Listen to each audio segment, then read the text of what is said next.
Sveiki kolegos, noriu Jums parodyti, kaip greitai, maždaug per valandą, pasisiūti štai tokią kepurę.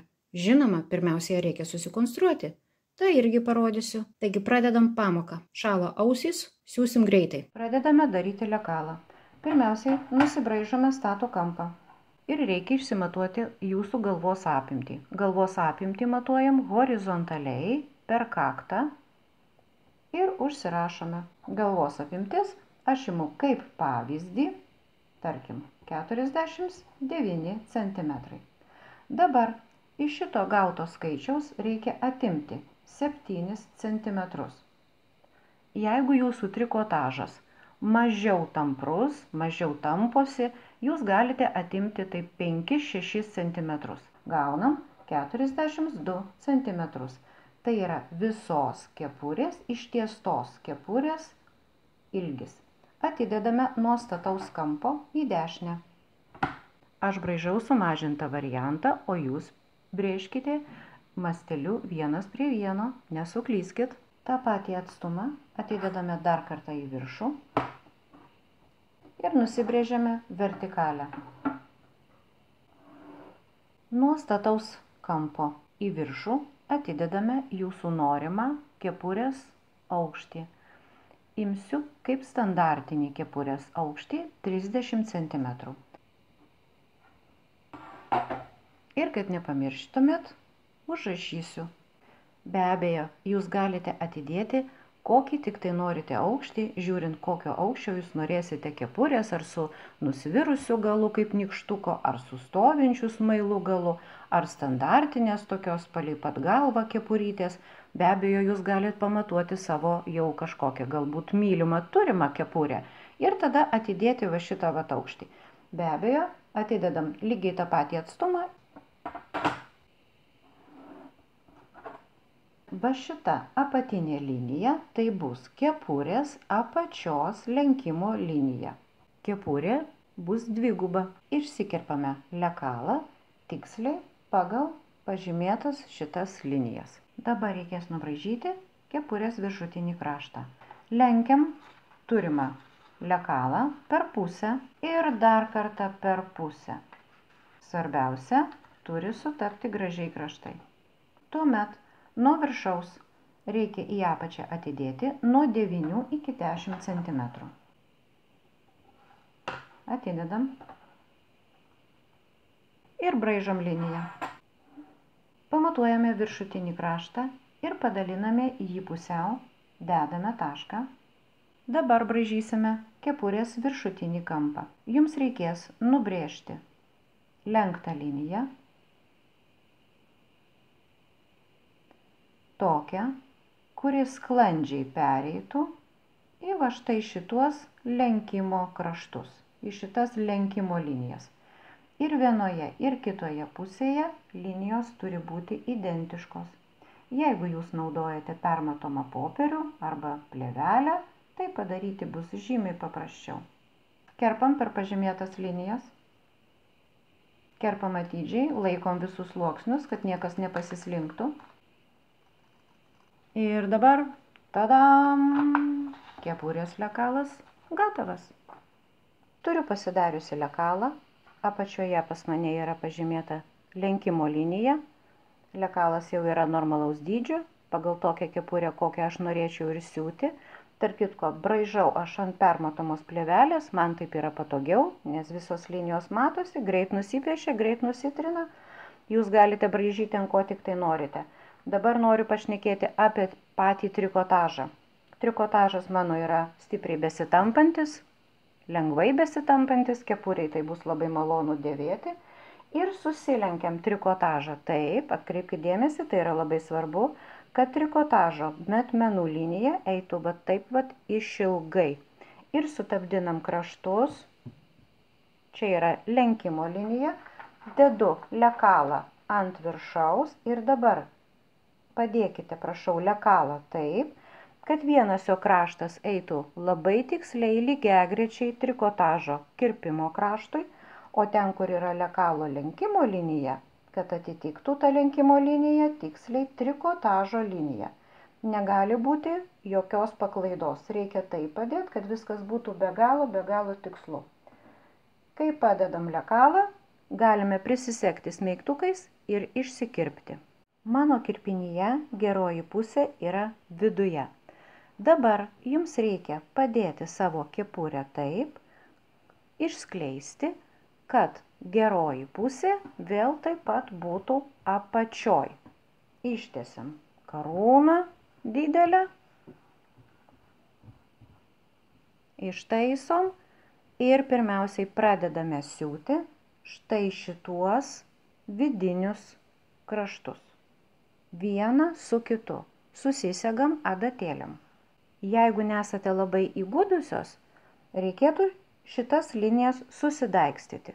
O jeigu jau ne pirmą kartą siuvate, galite iš karto susisiūti su overloku. Taigi, susisiuvam šitą kraštą, su kita puse padarom lygiai tą patį, šitą kraštą ir šitą kraštą. Pradedame siūti nuo viršutinio kampo ir ties va šituo prakirptų kraštu išvažiuojam į nulį. Taip susiuvam visus 4 kraštus. Kai vidiniai kraštai susiūti, jūs turite matyti štai tokį vaizdą. Dabar mums reikia kepurę perlenkti pusiau, sudedant ją gerosiomis pusėmis į vidų. Štai taip. Perlenkiam ir sutapdinam štai šitas siūles. Jos būtinai turi sutapti. Tam, kad šitoje vietoje nesigautų didelis siūlės storis į vieną pusę, aš darau taip. Vieną užlaidą nuverčiu į vieną pusę, kitą užlaidą nuverčiu į kitą pusę. Šitą vietą būtina yra susitvirtinti, susisegti smeigtuku, o jeigu mažiau esate įgudę, tai tada ir susidaikstyti. Ir dabar daikstome nuo štai šito krašto, taip, sutapdinam per vidurį, čia sutampa mūsų siūlė ir toliau einam, daikstom visą ilgąjį kraštą. Kai susisegam visą kepurę smeigtukais, mums ją reikės susiūti su overloku. Dabar atkreipkite dėmesį, kepurė yra sudėta gerosiomis pusėmis į vidų, susisegta ir tam, kad po to susiuvimo mes galėtumėm ją išversti į gerąją pusę, mums reikia pasilikti tarpą, išvertimo angą. Vadinasi, su overloku pradedame siūti nuo štai šito kampo, kur yra įkirpta, siuvame iki tam tikros vietos, tada su overloku išvažiuosime į orą ir pradėsime siūti nuo štai šitos pažymėtos vietos ir jau tada važiuosime aplink visą kepurę iki pat galo, iki paskutinio kampo. Dabar kokią angą pasilikti? Aš pasilikau maždaug 5 cm angą. Mažesnės nevertėtų pasilikti, nes po to bus labai sunku išversti kepurę. Orientuokitės maždaug į 4-5 cm. Jau girdžiu klausimą, o kur tą angą nusibraižyti?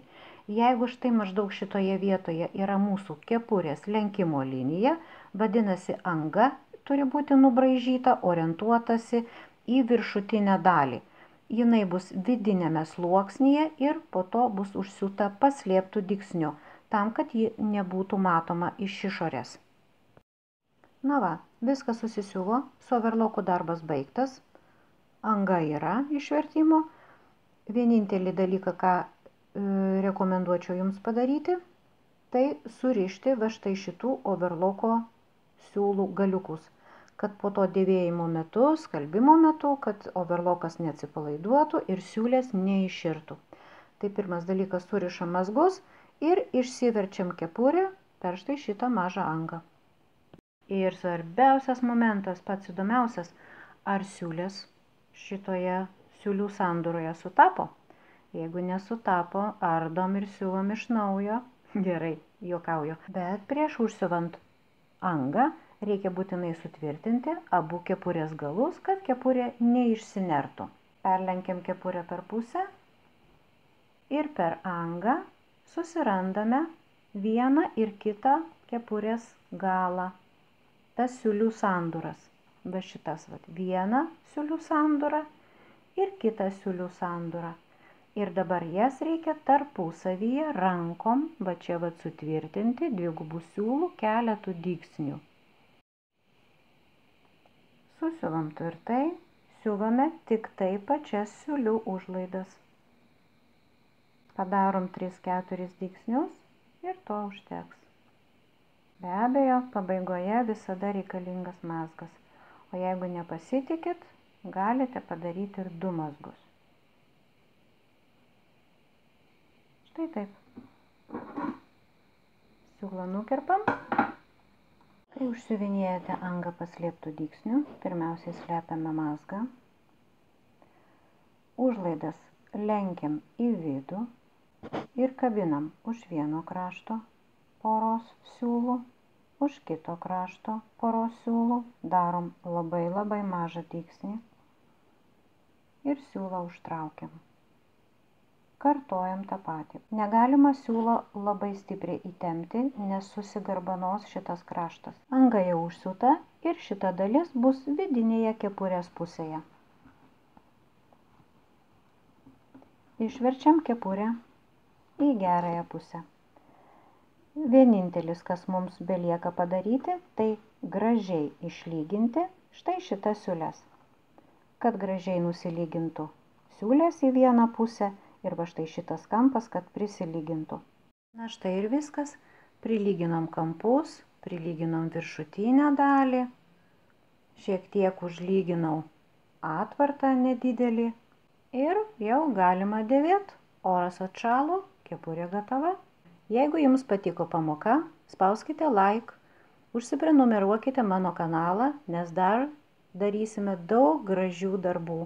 Dar bus daug įdomių pamokų. Su jumis buvau aš, Ramunė Savelienė.